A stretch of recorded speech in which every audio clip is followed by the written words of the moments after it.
എപ്പോഴും യൂണിവേഴ്സിറ്റി തിരഞ്ഞെടുക്കുന്ന സമയത്ത് MBBS-നായിക്കോട്ടെ, ഇനി മറ്റേത് കോഴ്സിനായിക്കോട്ടെ, ആ യൂണിവേഴ്സിറ്റിയിൽ പഠിക്കുന്ന കുട്ടികളായിട്ട് സംസാരിക്കുക എന്നുള്ളത് ഒരു ഗ്രൗണ്ട് റിയാലിറ്റി അറിയാനുള്ള ഒരു ബെസ്റ്റ് ഓപ്ഷനാണെന്ന് ഞാൻ എപ്പോഴും പറയാറുണ്ട്.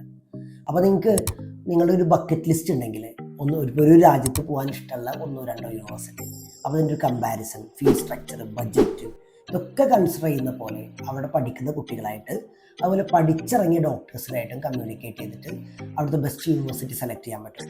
അപ്പോൾ നമുക്ക് ഈ ബ്രൗഷറിൽ കാണുന്നതോ അല്ലെങ്കിൽ നമ്മൾ കുറേ റീലുകൾ കാണുന്നതോ ഇൻഫ്ലുവൻസേഴ്സിൻ്റെ വീഡിയോ കണ്ടിട്ടോ തീരുമാനിക്കുന്നതിന് മുകളിൽ ഈ വേൾഡ് റാങ്കിങ് യൂണിവേഴ്സിറ്റി നോക്കാം, അതുപോലെ FMGയുടെ പാസിംഗ് റേഷ്യോ നോക്കാം. തൊട്ടൊപ്പം നോക്കാൻ പറ്റുന്ന കാര്യമാണ് അവിടെ പഠിക്കുന്ന ജെനുവിൻ ആയിട്ടുള്ള വിദ്യാർത്ഥികളുടെ, ജെനുവിൻ എന്ന പദം ഉപയോഗിച്ചത് എന്തുകൊണ്ടാണെന്ന് വെച്ച് കഴിഞ്ഞാൽ പലപ്പോഴും ഏജൻസി സ്വഭാവത്തിൽ പ്രവർത്തിക്കുന്ന സ്റ്റുഡൻസ് ഉണ്ട്.